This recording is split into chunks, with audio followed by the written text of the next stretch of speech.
You will hear a number of different recordings, and you will have to answer questions on what you hear. There will be time for you to read the instructions and questions, and you will have a chance to check your work.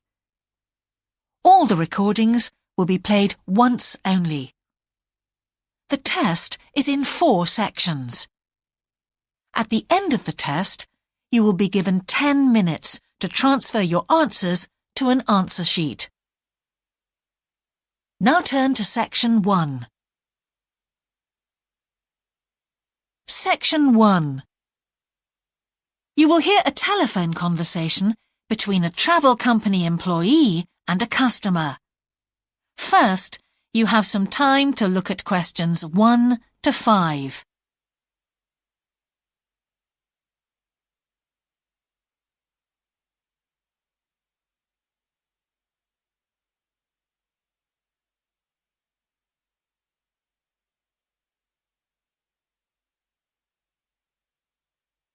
Now we shall begin.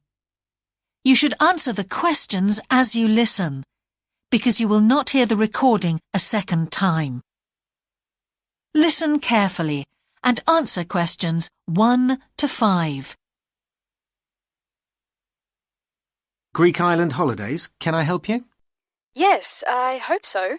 I have a friend who's just come back from Corfu, and she's recommended some apartments in Arillis. She thought they might be on your list. Arillis, let me see. Can you give me the names? Yes, the first's Rose Garden Apartments. I'd like to go with another friend in the last week of October. Well, we've got a lovely studio flat available at that time. I'm sure you'd enjoy the entertainment programme there too, with Greek dancing in the restaurant. And the cost for each of us? £219. That sounds very reasonable. I'm just jotting down some notes. Now, the second one she mentioned was called Blue Bay. Blue Bay. Yes, in fact, that's very popular, and it has some special features. Really? The main attraction is the large swimming pool with salt water. Much healthier, I understand. That's right. And it isn't far from the beach either, only 300 metres. And only around half a kilometre to some shops, so you don't have to be too energetic. Is it much more expensive than the first one? Let me just check. I think at the time you want to go, it's around £260. No, £275 to be exact. Right, I've got that. Now, there are just 2 more apartments to ask you about. I can't read my own writing. Something to do with sunshine, is it? I think you meant the Sunshade Apartments. They're on a mountainside. Any special features? Yes, each room has its own sun terrace, and there are shared barbecue facilities. Ooh, sounds lovely. Yes, it is rather well equipped. It also provides water sports. It has its own beach. There are facilities for water skiing. Any kite surfing? My friend's quite keen. Not at the hotel, but I'm sure you'll find some in Arillis. There's also satellite TV in the apartments. And how much is that one? £490 with 2 sharing. You mean £245 each? I'm afraid not. Each person has to pay that amount, and there must be at least 2 in an apartment. Oh, I don't think that would be within our budget, unfortunately. And the last one sounds a bit expensive too. The Grand? Actually, it's quite reasonable. It's an older style house with Greek paintings in every room and a balcony outside. Sounds nice. What are the views like? Well, there are forests all round, and they hide a supermarket just down the road, so that's very useful for all your shopping needs. There's a disco in the area too. And the price? £319 at that time, but if you leave it till November, it goes down by 40%. Too late, I'm afraid. Well, why don't I send you a brochure with full details, Miss... Nash. But don't worry about that. I'm coming to Upminster soon, and I'll call and get one. I just wanted to get an idea first. Well, that's fine. We've got plenty here when you come. Before you hear the rest of the conversation, you have some time to look at questions 6 to 10.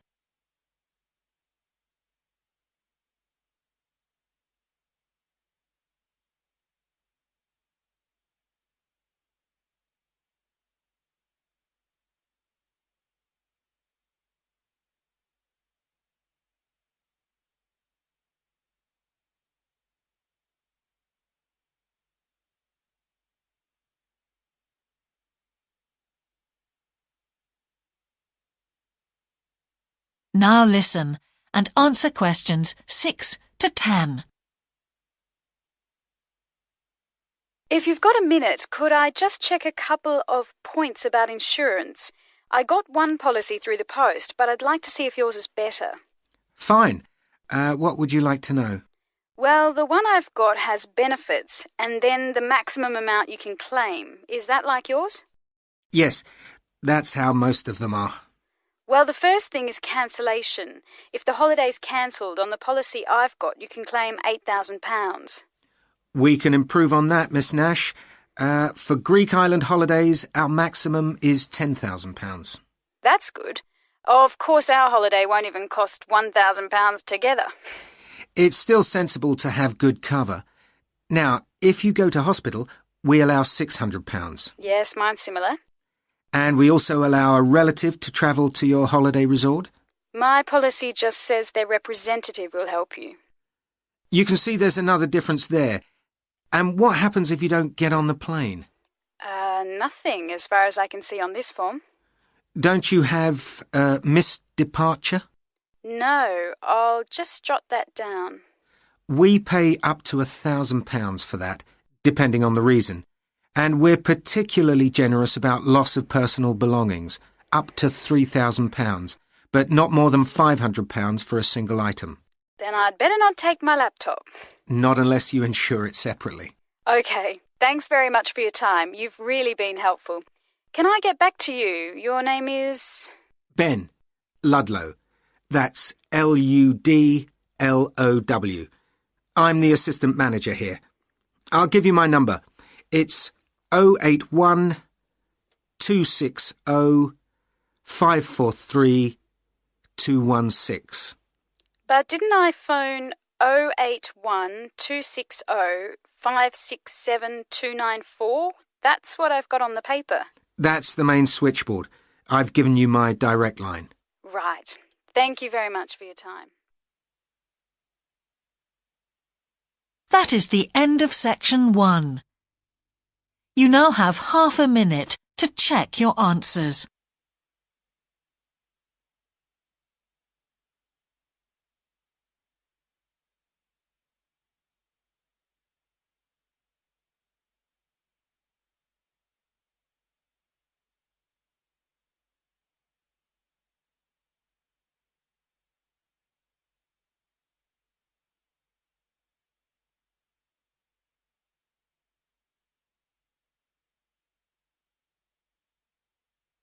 Now turn to section 2.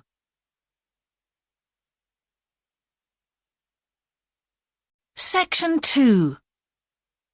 You will hear a talk on local radio about a children's theme park.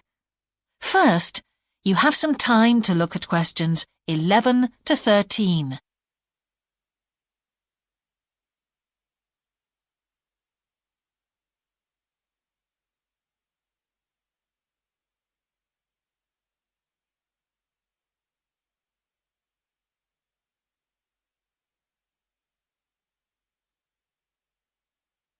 Now listen carefully and answer questions 11 to 13. For the second in our series about locally run businesses, we meet Simon Winridge, co-founder of the hugely successful Winridge Forest Railway Park. Welcome, Simon. Now, perhaps you can begin by telling us a little bit about how it all started. Well, during the 1970s, my wife Liz and I had just acquired 80 acres of sheep farming land, and we decided to settle down and have children. Pretty soon we had a daughter, Sarah, and a son, Duncan. The place was wonderful for the kids. They particularly loved trains and gradually built up an enormous network of miniature railway track. I began to develop larger-scale models of locomotives, but we didn't think anything more of it until I went on a trip to a theme park near Birmingham and decided we could do a much better job. So we set up a small one ourselves, based on the miniature railway, and we opened to the public for just a month that year, 1984, in July, our driest month, because our children said they didn't want our guests to have a miserable wet visit. I dealt with park business and Liz carried on with the farm work. It soon became clear that we were onto a winner. We began to extend the railway track and lay it among more interesting landscape by planting trees, which in turn attracted more wildlife, and by making cuttings through the rock. Nowadays, we're open all year round, and we're pleased to say that Wimridge is one of the most popular visitor attractions in the area, with 50,000 visitors a year. 1.5 million people have been through our doors since we opened. Before you hear the rest of the talk, you have some time to look at questions 14 to 20.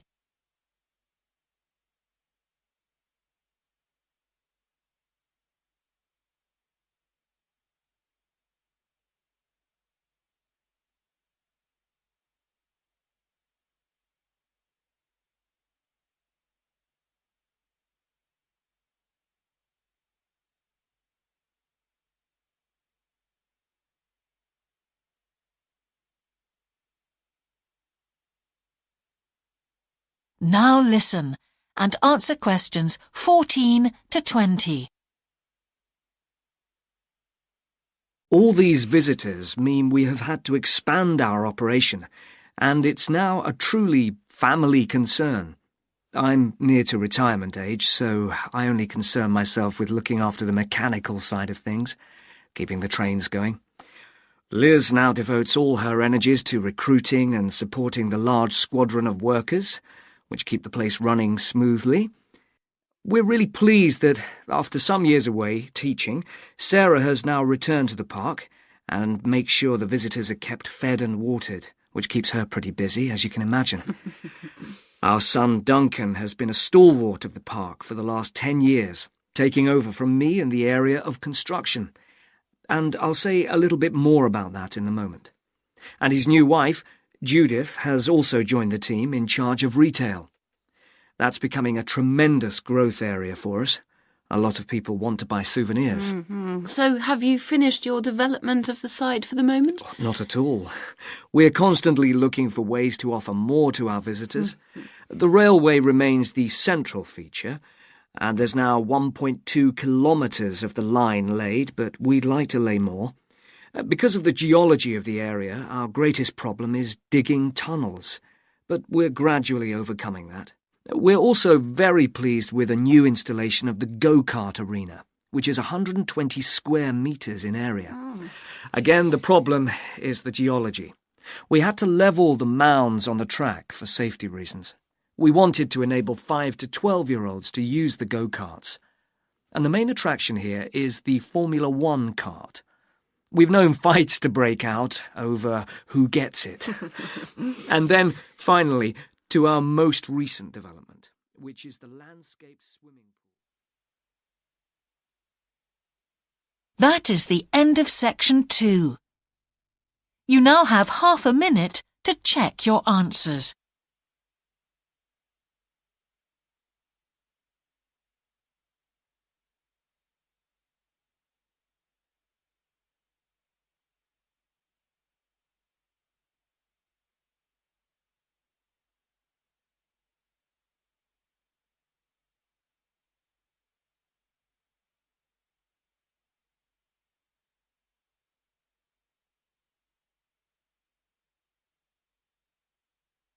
Now turn to section 3.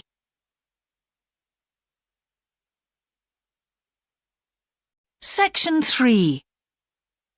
You will hear a geography student called Caroline discussing her dissertation with her tutor. First, you have some time to look at questions 21 to 23.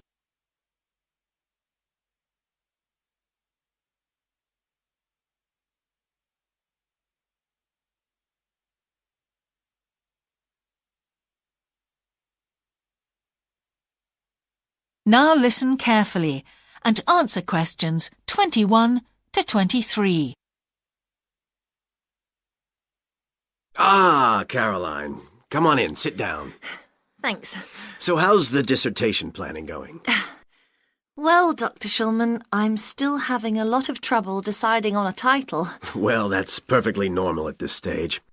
And this is what your tutorials will help you to do. Right. What we'll do is jot down some points that might help you in your decision. First of all, you have chosen your general topic area, haven't you? Yes, it's the fishing industry. Oh, yes, that was one of the areas you mentioned. Now, what aspects of the course are you good at? Well, I think I'm coping well with statistics, and I'm never bored by it. Good. Anything else? Well, I found computer modelling fascinating. I have no problem following what's being taught, whereas quite a few of my classmates find it difficult. Well, that's very good. Do you think these might be areas you could bring into your dissertation? Oh, yes, if possible. It's just that I'm having difficulty thinking how I can do that. You see, I feel I don't have sufficient background information. I see. Well, do you take notes?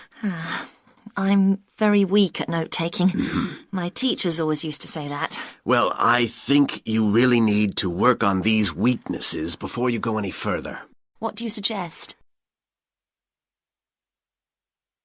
Before you hear the rest of the tutorial, you have some time to look at questions 24 to 30.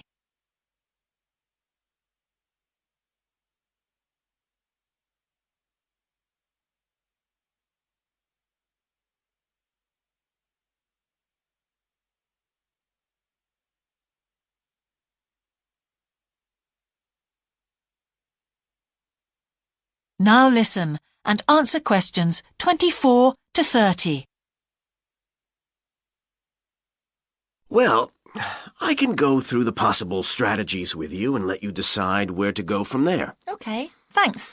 Well, some people find it helpful to organize peer group discussions. You know, each week a different person studies a different topic and shares it with the group. Oh, right. It really helps build confidence. Yeah. You know, having to present something to others. I can see that.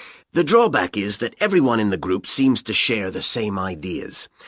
They keep being repeated in all the dissertations. Okay. You could also try a service called Student Support. It's designed to give you a structured program over a number of weeks to develop your skills. Sounds good. Yes.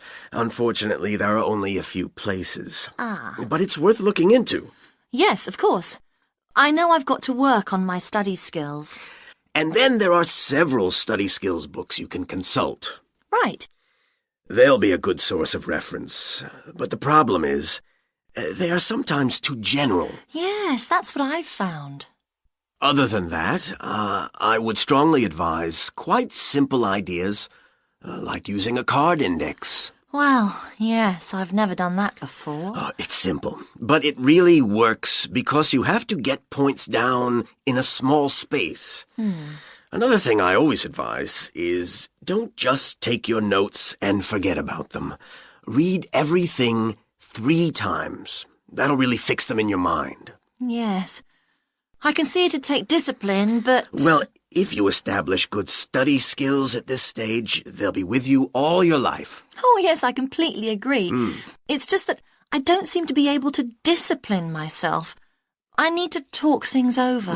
We'll be continuing these tutorials, of course.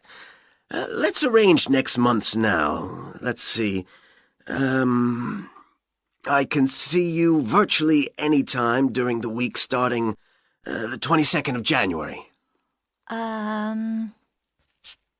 What about the 24th? I'm free in the afternoon. Sorry, I'm booked then. What about the following day? The Thursday? Yeah? I can make the morning. Fine. We'll go for the 25th then. That's great. Thanks. That is the end of section 3. You now have half a minute to check your answers.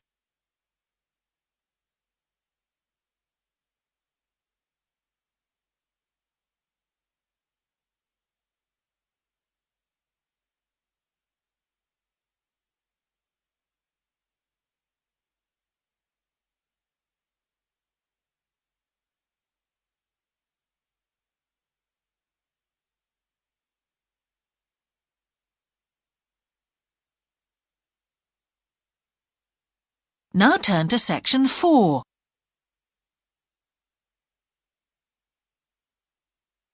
Section 4.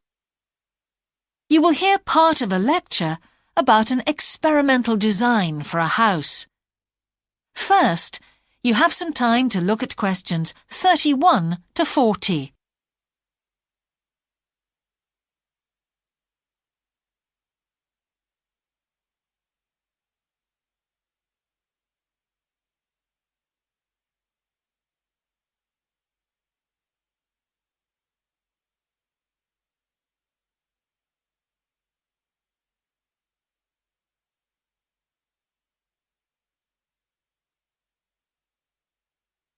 Now listen carefully and answer questions 31 to 40.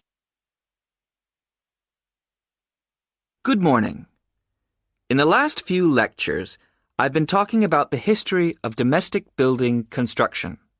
But today, I want to begin looking at some contemporary experimental designs for housing. So, I'm going to start with a house which is constructed more or less under the ground. And one of the interesting things about this project is that the owners, both professionals but not architects, wanted to be closely involved, so they decided to manage the project themselves. Their chief aim was to create somewhere that was as environmentally friendly as possible. But at the same time, they wanted to live somewhere peaceful.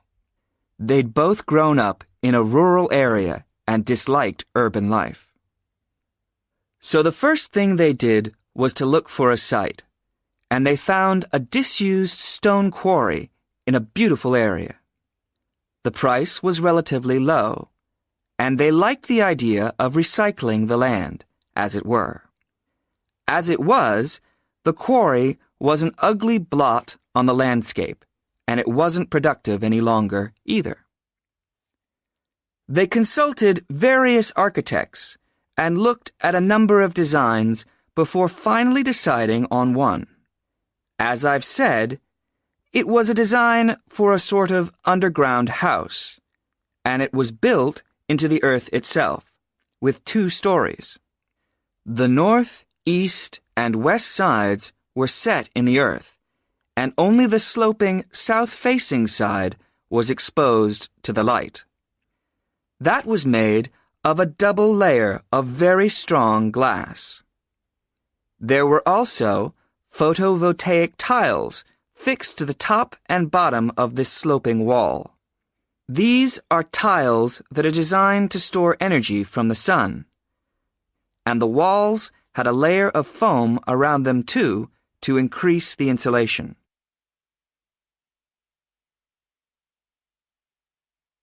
Now, what is of interest to us about this project is the features which make the building energy efficient. Sunlight floods in through the glass wall, and to maximize it, there are lots of mirrors and windows inside the house. That helps to spread the light around. So that's the first thing. Light is utilized as fully as possible.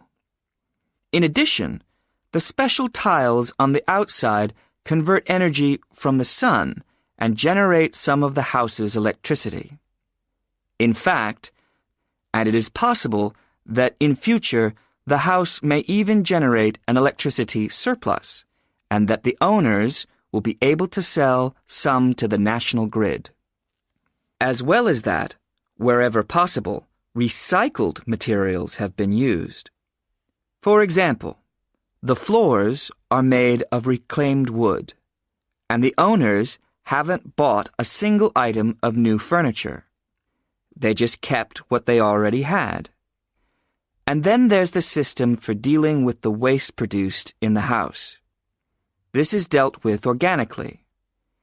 It's purified by being filtered through reed beds which have been planted for that purpose in the garden.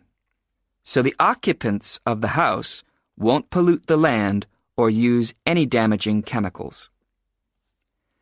It's true that the actual construction of the house was harmful to the environment, mainly because they had to use massive amounts of concrete, one of the biggest sources of carbon dioxide in manufacturing. And, as you know, this is very damaging to the environment. In total, the house construction has released 70 tons of carbon dioxide into the air. Now that's a frightening thought. However, once the initial debt has been cleared, and it's been calculated that this will only take 15 years, this underground house won't cost anything, environmentally I mean, because unlike ordinary houses, it is run in a way that is completely environmentally friendly. So, eco-housing like this is likely to become much more. That is the end of section 4. You now have half a minute to check your answers.